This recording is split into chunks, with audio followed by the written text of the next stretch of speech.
जी सज्जनों, गामन सचियार ਦੀ 7ਵੀਂ ਕਿਸ਼ਤ ਪੜ੍ਹਦੇ ਆਂ। ਮੈਂ ਕਹਾਣੀ ਤੁਹਾਡੇ ਤਾਈਂ ਪੜ੍ਹਾਈ ਏ। ਇਸ ਨੂੰ ਤੁਸੀਂ ਅਗਲਿਆਂ ਤੱਕ ਪੜ੍ਹਾਓ ਤੇ ਇਸ ਨੂੰ ਫਾਲੋ, ਲਾਈਕ, ਸ਼ੇਅਰ ਕਰ ਦਿਓ। ਬਹੁਤ ਸ਼ੁਕਰੀਆ। ਹੁਣ ਪੜ੍ਹਦੇ ਆਂ 7ਵੀਂ ਕਿਸ਼ਤ गामन सचियार। गामन घर कोई नाई, फौजां कोई बैड़ी सौड़ी लड़ाई कीती, वजीरीए वो लैके वग गए। नवाब गाजी खान दरबार लाया होया है, जेड़ा आउंदा है ते आदा है, दसो जी इस गामन दे थानू रिहाए दा फायदा की होया? गामन रिहा है तो उस थानू बेदांते बंदिया कर छड़िया है। ਇਹਦਾ नतीजा ये निकलिया है, तेरी इतनी बेइज्जती हो गई है, ये गामन की वजह तो हुई है। गाजी खान भी गुस्से नाल भरिया बैठा है। ये ठीक आंदे ने, रियायत बंदे बड़े खुश आन गामन के उत्ते। उन्हें आपा ते सलाह की कि गामन अज दरबार में आउणा है तो उस कतल हो जाना है। जद आया है साढ़े सिरां चों इस पौला हटाया है, वंगारा बंद कराइया है, अदालतां शुरू कराइया है, केड़ी वाह लवां। वो उस राह उत्ते बह रहे जिदू गामन आवना है। गामन नूं आखिए तू अज डेरे च ना आ, नहीं तो मरीज आसे सिर दुपा रैन जो तकिया ना तो गामन सचियार हेठ घोड़ा सान, कबर नाल तलवार, मोढे नाल ढाल, अगे सांग रखी हुई, 18 आगरियां बांस है छेड़, सवा गज नेजा फौलाद दा है, पा पक्के दा फुम्मा नाल सांग दे लटकड़े आउंदे।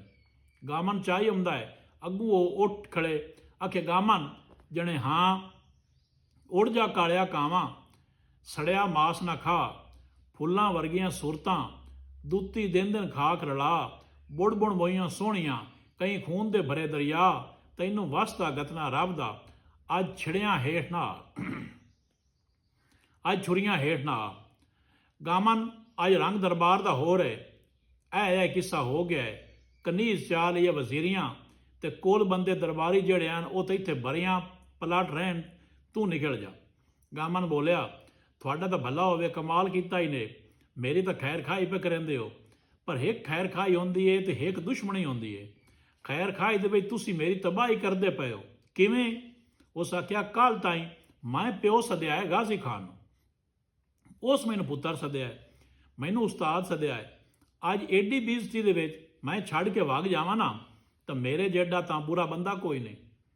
दोवें राह मुहब्बत वाले, या मिलसां या मरसां, जासां केच ना रासां नी, सिर नजराने दरसां।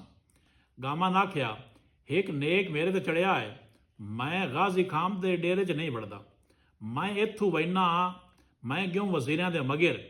नवाब नूं आख्या है दीगर ताईं गामन वापस ना आवे तो गामन की लाश वजीरिस्तान के पहाड़ों चो लभसी, जे जिंदा होयों तो इंशाअल्लाह कनीज में लैके आवसा। इतनी गल करके गामन घोड़े उत्तू बढ़ाया है। गामन नूं दस पै गई कि बई वजीरियां 5 बंदियां दा मगर भाई है ते आख्या ने फलाने किले पहाड़ दे विच इस नूं बावना है ते इहदे आल हथ मत करना, असां करनी है रसाई नवाब नाल, ये अमानती ले जावनी है। 5 बंदे ले जांदे ने, एक दे मगर चढ़ी हुई है ते 4 असवार नाल हैं। गामन च तकिया है, जिस वेले गामन पहाड़ां दे विच पहुंचिया है तो ये मिल पैन।